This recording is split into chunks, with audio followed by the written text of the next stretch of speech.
Hello, Internet. I'd like to take this time to congratulate my brother Jeffrey and my sister Angie on their recent wedding.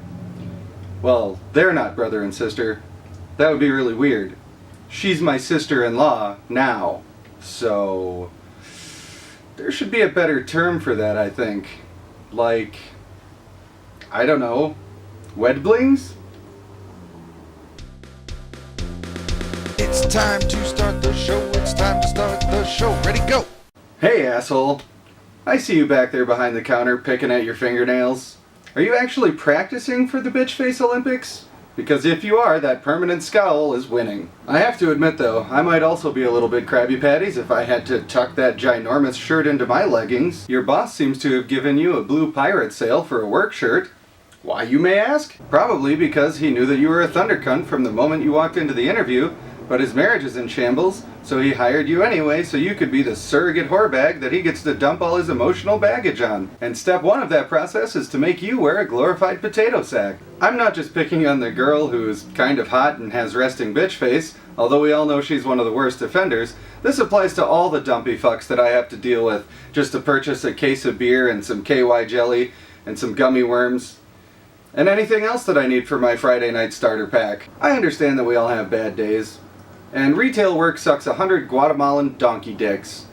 But that doesn't mean you have to sit behind the counter and fold your arms and stare at the floor as I'm walking to your register.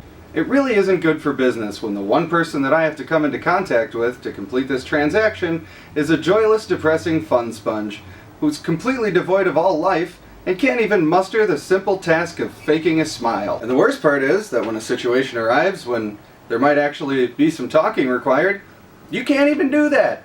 You just lethargically spill words out of the front of your face in a barely audible sticky pool of apathy. On top of that, you can't solve any issues that ever seem to arise, which is exactly why nobody likes you. You just want an easy and free ride. I'm going to break this down and make it real easy for you. Why don't you at least pretend that you can hold up your own weight and, I don't know, greet me with a hello and the glimmer of a smile, the slight hope that maybe you're not completely dead inside. Because honestly, your bad service makes me want to train a baby squirrel and keep him in my pocket.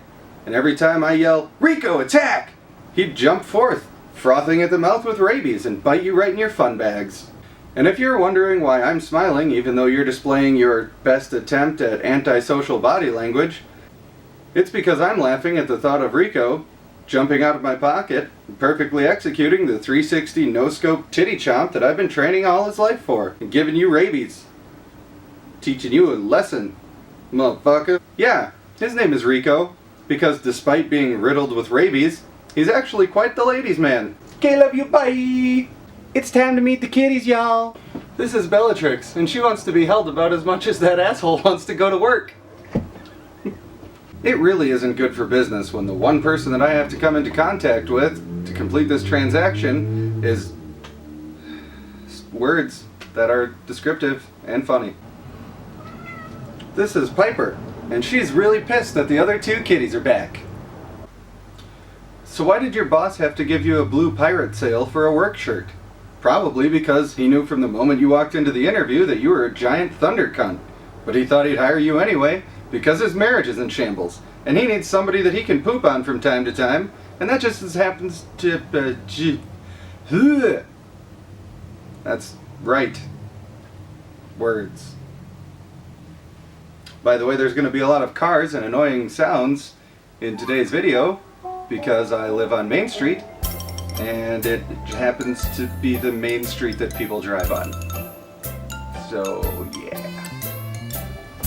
And this is Lana. She has giant mammaries.